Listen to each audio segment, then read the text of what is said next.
20 বছর আগে যখন তৃণমূল ক্ষমতায় ছিল না, তখন ওখানে তৃণমূলের প্রার্থী হয়েছিল, সিপিএম এর কাছে হেরে গেছিল।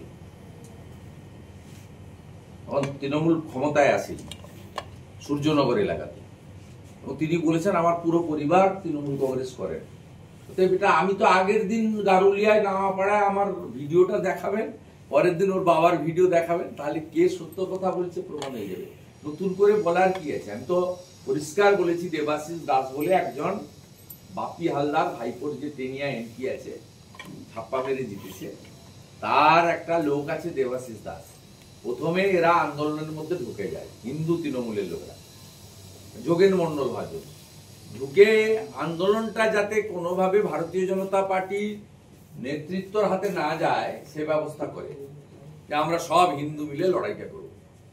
পুলিশকে বলে দেয় যে কিছু লোককে অ্যারেস্ট করুন, পুলিশ 17 জনকে অ্যারেস্ট করে। এবারে ভারতীয় জনতা পার্টির নেতারা থানায় ছুটে যান। দীপঙ্কর জানা, ওখানে যিনি লোকসভায় দাঁড়িয়েছিলেন অশোক পুরকাইত, হিন্দু জাগরণ মঞ্চ, আমাদের বিশ্ব হিন্দু পরিষদের ছেলেরা, তারা সবাই থানায় পৌঁছায় যে এরা তো গণতান্ত্রিক ভাবে প্রতিবাদ করেছে মাত্র, না পুলিশের গাড়ি ভেঙেছে, না পুলিশের গায়ে হাত দিয়েছে, না পাথরবাজি করেছে, কিছুই করেনি, রাইটস তো, তাহলে এদেরকে আটকে রেখেছেন কেন? এবারে তৃণমূলের হিন্দু নেতারাও যারা আন্দোলনে ঢুকেছিল দেবাশিস দাসের নেতৃত্বে, তারাও বলে হ্যাঁ ছেড়ে দিতে হবে। এবং নন অফিসিয়ালি ওখানকার এসডিপিওর সঙ্গে কথা হয়, এসপি একটু আড়ালে থেকে খেলেছে, যখন মা কালীকে প্রিজন ভ্যানে তুলে তখন কোটেশ্বরাও নিজে ছিল, আড়াল থেকে খেলেছেন এবং পুরোটা একদম ম্যাপিং করা। সেখানে খুব প্রথমে কয়েকজনকে ছেড়ে দেয়, লেট নাইটে বাকিদেরকে ছেড়ে দেয়, হিন্দুদেরকে বলা আর কাউকে ধরবো না, তোমরা আন্দোলন করবে না। পরের দিন সকালবেলা এলাকার তৃণমূলের মুসলমান নেতাদের নিয়ে মন্টুরাম পাখিরা এলাকায় প্রবেশ করে। সেখানে পরিকল্পনাটা তৈরি হয়। তৈরি হওয়ার পরে নারায়ণ হালদারকে না, গতকাল নারায়ণ হালদারকে পিসি থাকাকালীন এসডিপিও কাকদ্বীপ হিন্দু সংগঠনের ছেলেদেরকে ডাকেন, ডেকে বলেন তোমরা কথা বলে দেখো নারায়ণের সঙ্গে কি কি ঘটেছে। আমি আপনাকে বলে দিচ্ছি, আমার তো একদম প্রতি মিনিটের খবর। এবারে ওরা বলে আপনার পুলিশ বেরিয়ে যান, ওসি বেরিয়ে যান, আমরা ডাইরেক্ট কথা বলি। নারায়ণকে যখন হিন্দু সংগঠনের ছেলেরা জিজ্ঞেস করে, প্রথমত পিসিতে এগুলো করা যায় না, পুলিশ কাস্টডিতে এইরকম করে কথা বলানো যায় না, ভয়ঙ্কর, কোর্টকে মানে না, জুডিশিয়ালিকে ধ্বংস করে দিয়েছে। তখন সেখানে নারায়ণ বলে যে আমি নেশাগ্রস্ত অবস্থায় ছিলাম, আমি জানি না, আমি এগুলো কিছু করি। তিনি বলেছেন যে আমরা 4-5 জন মিলে এক জায়গায় তাস খেলছিলাম, নেশা টেশা করছিলাম, সেখানে 2টি অন্য ধর্মের ছেলেও ছিল। দিয়ে বলছে না আমি কাজ করিনি, আর আমি তো এসব বলিনি। এবারে যখন ওসি আসে, তখন যাদেরকে ওসি করাতে গেছিল এইটা, সেখানে প্রকাশ হয়ে যায় যে এই ধরনের কথা বলেছে, তারা প্রতিবাদ করে যে আমরা উই আর নট স্যাটিসফাইড।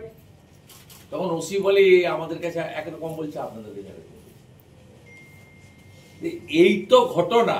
অতএব নারায়ণ হালদার যেটা করেনি, তার পরিবার তৃণমূল করে এবং নারায়ণ হালদার নিজেও করেনি।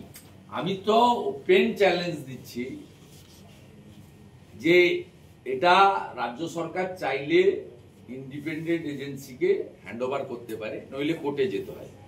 যেহেতু বিস্ফোরণ হয়নি, এনআইএ পায় না, তো রাজ্য সরকার চাইলে, যেহেতু বাংলাদেশ বর্ডার এলাকা, সুন্দরবন এলাকা, তাহলে কোনো বাংলাদেশি লোক ঢুকে এলো কিনা, কারণ বাংলাদেশে যে ভাবে ইসকনের বিরুদ্ধে বন্দুক টন্দুক নিয়ে মিছিল হচ্ছে, একটা একটা ইসকন ধৈরা ধৈরা জবাই কর,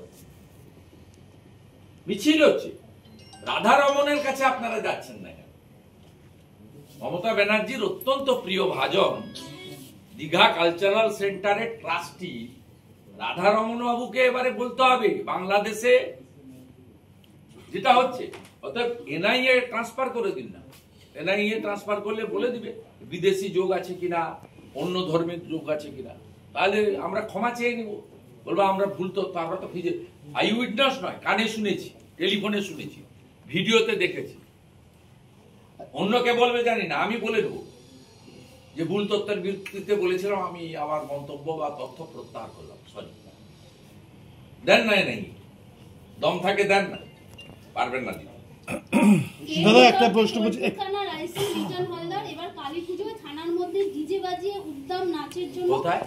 বোলপুর থানার আইসি অনুব্রত ঘটনায় তিনি জড়িয়েছিলেন।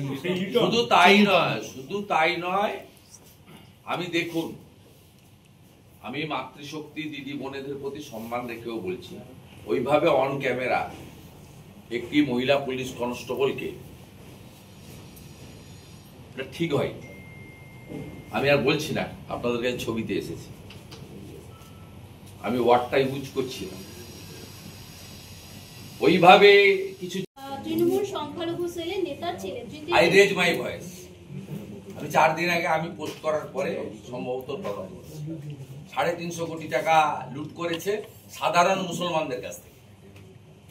মুসলিমরা ব্যবহৃত হচ্ছে সব জায়গায়, চিটেড হচ্ছে।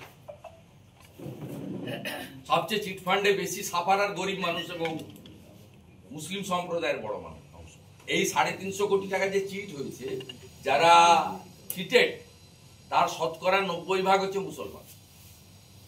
তাদেরকে চিট করেছে তৃণমূলের মুসলিম নেতা, কারণ এদের এক হাতে মলয় ঘটক আছে, এক হাতে পুলিশ আছে, এটাই কারণ।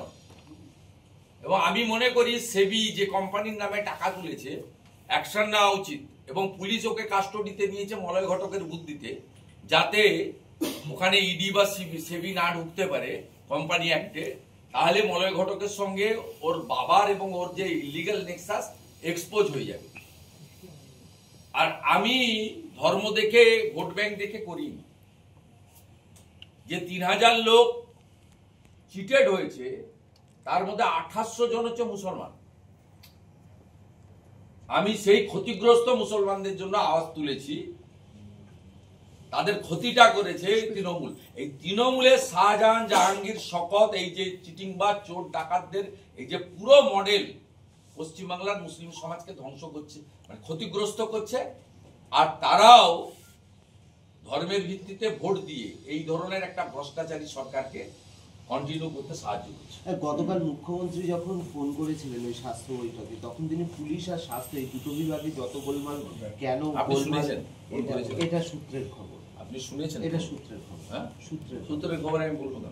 না, যেটা মুখ্যমন্ত্রী হিসেবে ফেল, মুখ্যমন্ত্রী পুলিশ মন্ত্রী হিসেবে ফেল, মুখ্যমন্ত্রী আপনার স্বাস্থ্যমন্ত্রী হিসেবে ফেল, মুখ্যমন্ত্রী পার্বত্য হিল অ্যাফেয়ার্স মিনিস্ট্রি হিসেবে ফেল। আসছে সামনে মুখ্যমন্ত্রীর ভূমি দপ্তরের কেলেঙ্কারি। ভোট অব্দি যেতে হবে না, তার আগেই আসছে ভূমি রাজস্ব দপ্তরে কিভাবে সরকারি জমিগুলো ব্যক্তিগত নামে করে নিয়েছে, ইরিগেশনের জমি, নদী কি করে করে নিয়েছে, ইছাবতী থেকে কংসাবতী সব সামনে বেরিয়ে চলে আসবে। জঙ্গলমহলে হাজার হাজার একর জমি প্রত্যেক দিন ল্যান্ড ডিপার্টমেন্টের অফিসাররা টাকার বিনিময়ে ব্যক্তিগত নামে করে দিচ্ছে। কেউ ছাড় পাচ্ছে না, না শ্মশান, না কবরস্থান, না ভাগাড়, না মন্দির, না অন্য ধর্মীয় জায়গা, না দেবত্ব সম্পত্তি, না ওয়াকফ প্রপার্টি, কোথাও কেউ ছাড় নেই।